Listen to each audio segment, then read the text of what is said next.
You went in for something routine, something your doctor scheduled like it was nothing, something the hospital has done thousands of times, something you signed a consent form for without reading past the second line, because why would you? It was supposed to be simple. And then, somewhere between that procedure and the drive home, or 3 days later, or 7 days later, a clot formed. Not in your heart, not in your brain, in your lung. And here is the part that should stop you cold right now. The clot didn't come from your disease.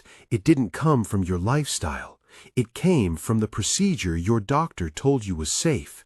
The same procedure being recommended to millions of seniors across the country every single year.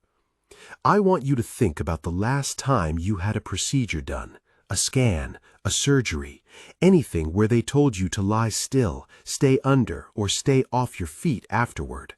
Because what I'm about to show you is not a theory. It is documented in surgical outcome data, flagged in vascular research journals, and quietly acknowledged inside hospital risk committees that the public never sees. The medical system did not lie to you on purpose, but it absolutely did not tell you the whole truth. I remember the first time I really looked at post-procedural complication data for seniors over 65. I was looking at routine hip and knee replacement outcomes, one of the most commonly performed elective surgeries in the world. Over 1 million procedures every year in the United States alone, most of them on adults between 60 and 75. And buried inside the complication statistics was a number that genuinely made me pause. Pulmonary embolism, a blood clot that travels to the lung, is the leading cause of preventable death following orthopedic surgery in seniors. Not infection, not surgical error, a clot, forming quietly in the deep veins of the leg while the patient lies still in recovery, growing slowly, until it breaks loose and travels to the lung, where it blocks blood flow and kills within minutes, sometimes hours, sometimes days after the patient has already gone home. The medical term is deep vein thrombosis leading to pulmonary embolism, DVT to PE. But what they don't explain clearly before you sign that consent form is this. After 65, your blood clots faster than it did at 45. Your veins are less elastic. Your circulation during prolonged stillness, exactly the kind of stillness required during and after surgery, slows significantly. And the combination of anesthesia, surgical trauma, and post-operative bed rest creates the perfect biological environment for a clot to form. This is not rare. This is not a 1 in a million complication. Studies published in the Journal of Bone and Joint Surgery found that without aggressive preventative measures, the rate of deep vein thrombosis following hip replacement surgery in seniors is between 40 and 60%. 40 to 60%. That is not a side effect. That is a predictable outcome of putting a senior through that procedure without the right protection in place. Now here is where this gets different from everything you've already read or watched on this topic. Because most conversations about blood clots after surgery stop at hip and knee replacements. They tell you the risk exists, they tell you to take blood thinners afterward, and they send you home. What they are not telling you is that the same clot risk exists across a much wider range of procedures, including ones that don't feel like surgery at all.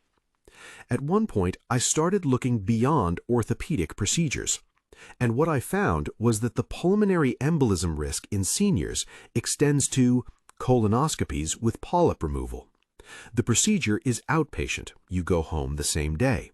But polyp removal triggers an inflammatory response in the colon lining. And in seniors over 65 with existing circulatory issues, that inflammation can activate clotting factors in the bloodstream within 48 to 72 hours of the procedure. Cardiac catheterization, a procedure performed specifically to protect the heart, threaded through the femoral vein in the groin. And the groin is exactly where deep vein thrombosis most commonly originates. The irony is medically documented and almost never discussed in pre-procedure consultations. Spinal injections for back pain. Minimally invasive, done in outpatient clinics, takes 20 minutes. But prolonged positioning during the procedure combined with restricted movement in the hours afterward creates localized circulatory stagnation, particularly dangerous in seniors whose lumbar circulation is already compromised. I realized something when I saw this pattern across multiple procedure types. The risk is not just the procedure. The risk is prolonged stillness combined with an aging circulatory system combined with the inflammatory response that every invasive procedure triggers, regardless of how minor that procedure seems from the outside. Your body at 68 responds to a 20-minute injection the same way it responds to a 3-hour surgery in one critical way. It activates its clotting cascade. It prepares for blood loss. And if you are already sedentary, already have some degree of venous insufficiency, already taking medications that affect circulation, that clotting cascade doesn't turn off cleanly when the procedure ends. It keeps going. And you feel nothing. You go home, you rest because you were told to rest, and the clot grows in the silence of your recovery. Let me give you the numbers, because this is where it stops being alarming and starts being actionable.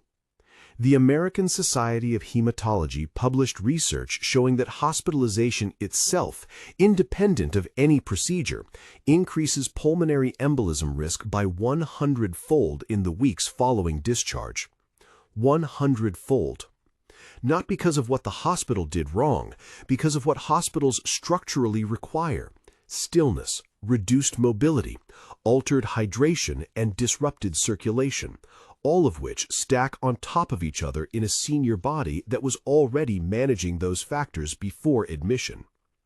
The ENDORSE study, a multinational analysis of over 68,000 hospitalized patients, found that 52% of surgical patients qualified as high risk for venous thromboembolism, and of those high-risk patients, less than half received adequate preventative treatment.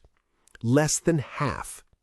That means in any given hospital on any given day, a significant number of seniors are going through procedures, recovering in beds, and going home with nobody having aggressively addressed the clot risk building in their veins.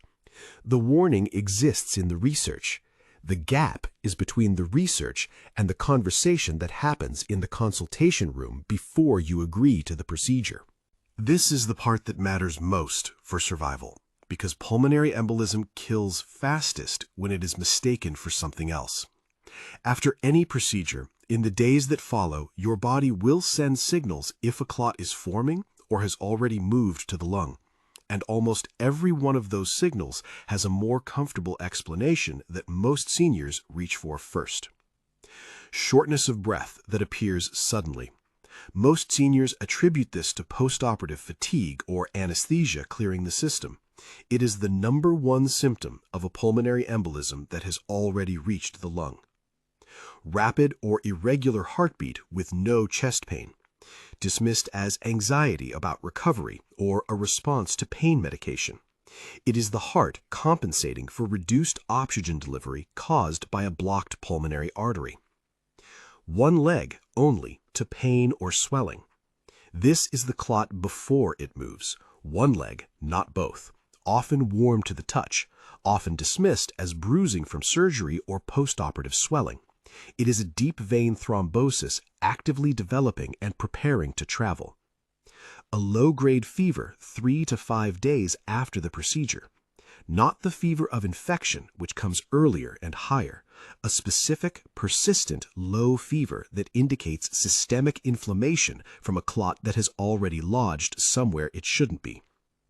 Any one of these symptoms appearing in the days after a procedure is a medical emergency. Not a reason to call the office on Monday, a reason to go to the emergency room the same day. Because the window between a detectable clot and a fatal pulmonary embolism can be measured in hours. This is not a message to avoid necessary medical care. It is a message to walk into every procedure consultation with specific questions that change the level of protection you receive on the other side.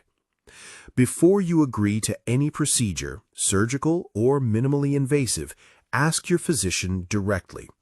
What is my specific pulmonary embolism risk given my age and current medications, and what preventative protocol will be in place before, during, and after this procedure?